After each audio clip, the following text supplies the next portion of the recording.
美国兰德公司的高级管理科学家科特尼·温鲍姆在讨论中国国防工业和高技术产业的时候，就做出这样一个结论。他说，中国的最终目标是成为一个不依赖于任何人的全球超级大国，依赖其他国家就无法单方面的做出决定，这会造成一种无能为力的感觉，哪怕只是在某些领域也不行。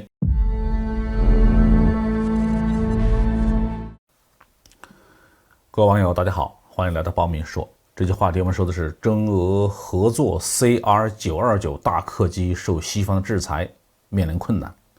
自力更生呢永不过时。2015年的时候，为了打破波音和空客的垄断，中国和俄罗斯启动了 CR-929 宽体客机的研制，但是进展呢并不顺利，特别是两国都拿不出合适的发动机来。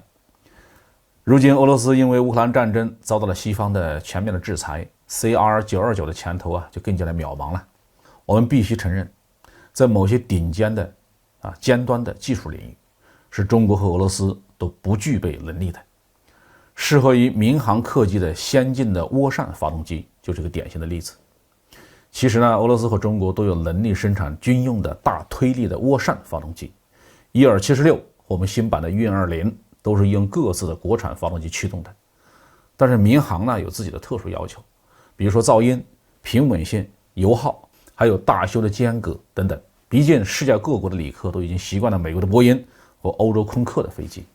包括我们中国的乘客，如果忽然要他们体验一种比较差的飞机，大家都会不满意的。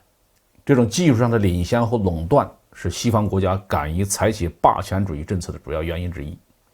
除了民航航空发动机，西方在民航电子设备、航天电子元器件、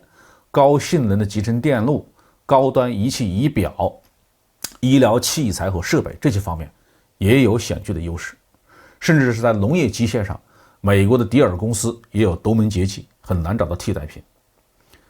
中国作为发展中国家，要打破西方的垄断，特别是要突破那些西方绝不会转让技术的东西，一般有两种策略：自主研发和南合作，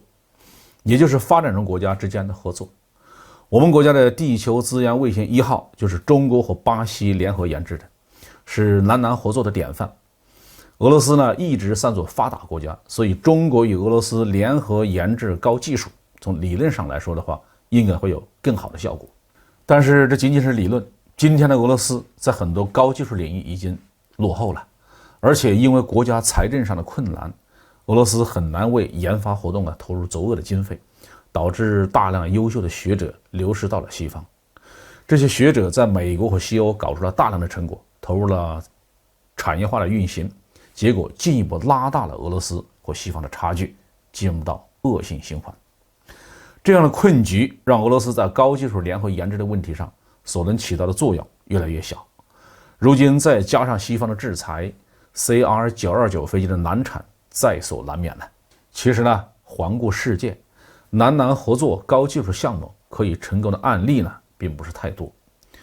特别是需要进行关键技术攻关的合作项目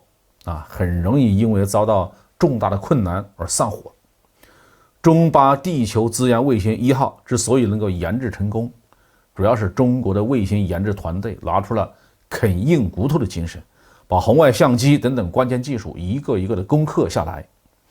在中方啃骨头期间，巴西方面发生了动摇，他自己购买西方元器件搞了一颗小型的遥感卫星，结果因为火箭技术不过关，在发射台上爆炸，把这个国家几乎所有的火箭专家全都报销了。直到今天，巴西也再没有搞过火箭。这些案例告诉我们中国要想突破核心高技术，主要还得靠自己。其他国家就算是有合作的诚意，也不见得有这个精神士气和物质条件。回顾我们新中国的历史，我们可以发现我们有太多的东西是靠自己突破的，哪怕前期有一些引进国外的技术，但是后面的消化吸收和再创新完全靠我们自己来，包括两弹一星、化工、机械、电力、纺织、信息产业等等。虽然今天我们已经习惯了中国拥有完整的国民经济体系，但是在突破那些技术的当年，面临的困难比今天一点都不小。像中国这样一个大国，不要说航空发动机和集成电路这样的关键技术了，就是轴承、仪器仪表这样的具体的产品都不能受制于人，否则不知道什么时候就会面临非常被动的局面。俄罗斯今天的命运就是真实的写照。对这个问题很多外国人是看明白了。美国兰德公司的高级管理科学家科特尼·温鲍姆在讨论中国国防工业和高技术产业的时候，就做出这样一个结论。